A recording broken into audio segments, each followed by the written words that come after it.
So there were leaders that were labeled as bad leaders in the ANC.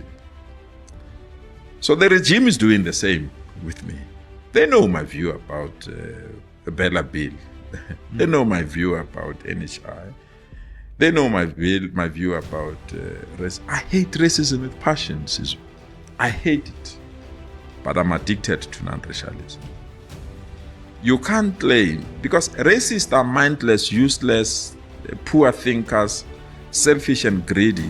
They feel everything belongs to them and them alone. Any other person must join on their terms. So you must be this black person that listens to them, dance to their tune. And I'm not that person. I'm not going to do that. Is the Premier of Gauteng, Panyaza Lesufi, under siege? Why is the DA fighting so hard to bring back Cilliers Brink as Tshwane mayor, while also pushing the ANC leadership to disband its Gauteng leadership? The story behind this political showdown could define the future of South Africa's governance. Let's break it down. Welcome back to Inkari. It's time, your source for in-depth political analysis. Today we're diving into the escalating tensions between the Democratic Alliance and the ANC in Gauteng. At the center of this battle is Panyaza Lesufi, Premier and ANC Gauteng provincial chairperson, who is now under pressure from his own party and political opponents for defying the government of national unity. Just recently, Cilliers Brink, the DA mayor of Tshwane, was removed from office.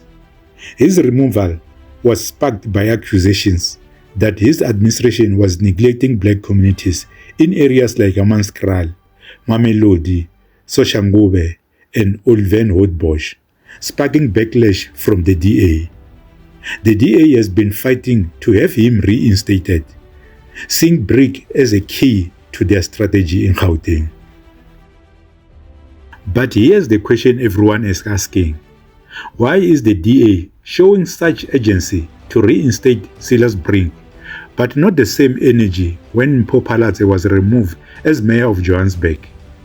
Critics argue that the DA's selective campaign reflects a focus on specific section of the population, favoring wealthier suburbs while neglecting marginalized communities. Enter Panyaza Lesufi, who is openly defying the government of national unity. Lesufi has refused to appoint DA members to his provincial legislature, challenging the GNU structure that was supposed to balance power between the parties. His outspoken resistance has drawn the ire of DA leader Helen Zille, who has reportedly called on President Cyril Ramaphosa to take action. Where do you stand now on your understanding around the decision that was taken in Tshwane, specifically around the removal of Cilliers Brink, because his argument was that this was a decision that was taken at a national level? Well, you've got to believe who you believe. I mean, obviously there's huge tension between Panyaza Lesufi and the national ANC. That is why he was summoned to Luthuli House on Monday to explain his comments and to explain what he'd said and done.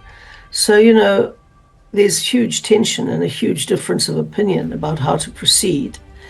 And I do know that the national ANC wants to achieve stability in the metros. And I know that we were talking about how we did that. And I know Panyaza has refused to cooperate with that project. Yeah. What do you mean by that? How is he refusing to cooperate with that project? Well, by sponsoring and supporting a motion to take out our mayor in Tshwane. And that hardly enables stability to happen in that city. We're making good progress in fixing the finances there, which is the foundation for everything else that has to happen there. And unfortunately, now that progress is going to end. Yeah, again, his argument is that that was a national decision of the ANC for them to go ahead with that motion of no confidence in supporting it. I think you need to ask the ANC that question. My understanding is that the national ANC was not keen on that. Okay, what's your understanding then? about the ANC nationally not being keen on it. What do you understand where the ANC nationally stood on this matter? Well, you need to ask the ANC about where the ANC stands. Sure, I'm asking about your understanding. Yeah, my understanding was that the national ANC was keen to have stability pacts in all of the major metros. And that means we would leave the ANC's mayor in Ekurhuleni and they would leave our mayor in Tshwane, etc., etc. And then Lesufi didn't want to play ball. Lesufi's resistance to the GNU has not gone unnoticed. He was recently summoned to Luthuli House to answer to national ANC officials about his critical stance. It's reported that Helen Zille has been urging Ramaphosa and Fikile Mbalula to rein in Lesufi, leading to speculation that the ANC's Gauteng Provincial Executive Committee could even be disbanded. The discussions to disband the Gauteng and KwaZulu-Natal Provincial Executive Committees speak volumes about the internal conflict within the ANC. Lesufi's stance reflects broader frustration within the party about the GNU's impact on the ANC's ability to govern freely in key provinces. Could Lesufi's defiance lead to his political downfall? Or does his opposition signal a growing divide within the ANC that could reshape South Africa's political future? Well, during the apartheid, we call it Stratcom. The apartheid regime established a machinery to badmouth or instill fear in white South Africans. So here it's the same script, but different actors. During that period, the apartheid regime said or planted a message of swart gevaar. That black people, if they take over, they will kill your children. Black people, when they take over, they will do all these bad things, drive you to the sea and all other things. Such an extent that on the eve of freedom, some people went into mountains, bought their food to stay there, stocked food. Immediately after freedom or 1994 breakthrough, they then have this thing called Roy Gevaar. Everything is communist. Communist wants to take over the ANC, and when communists take over the ANC, your property is our property, your food is my food. So they planted that message. And when that message could not succeed, they identified certain leaders of the ANC. They call them hawks or radicals. Chrisani, Joe Slovo, the leader that groomed me, Harry Kwala, Winnie Mandela. And said, no, these ones are good, but these ones, they're bad. Yeah. And that's how Chrisani was assassinated. So there were leaders that were labeled as bad leaders in the ANC. So the regime is doing the same with me. They know my view about the Bella Bill. They know my view about NHI. They know my view about race. I hate racism with passion, Sisu. I hate it. But I'm addicted to non-racialism. You can't claim, because racists are mindless, useless, poor thinkers, selfish and greedy. They feel everything belongs to them and them alone. Any other person must join on their terms. So you must be this black person that listens to them, dance to their tune. And I'm not that person. I'm not going to do that. I'll never dance to a tune of a white person who's racist in particular. I'll never dance to a tune of somebody who feels that they are superior. I'll never dance to a tune on somebody that feels that they've got the birthright to control our lives and other things. They might have oppressed our grandparents and succeeded. They might have oppressed our parents and succeeded. We tested them and defeated them. And they can't reverse that defeat by wanting to oppress our children and our children's children. It will never happen. And we'll be the last bloc to defend that. Whether they label us the way they want to label us is up to them.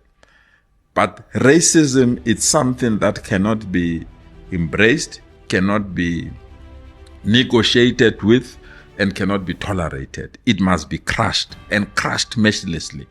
We must not tolerate somebody who wants to hide behind the broomstick and say, no, this is my cultural right. I mean, how many cultures do you have? People from Venda, they have their culture. Who disrupted their culture? If they want to practice their culture during their national days, they do that freely in a free South Africa.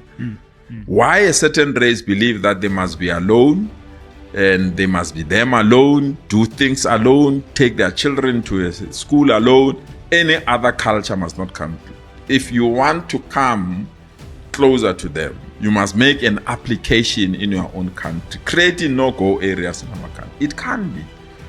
And if I have to pay the price of insults because I'm standing firm on those views, if I have to pay the price of being recalled by a president because I'm standing firm on that, if I have to be insulted by Zille because I'm standing, let it be.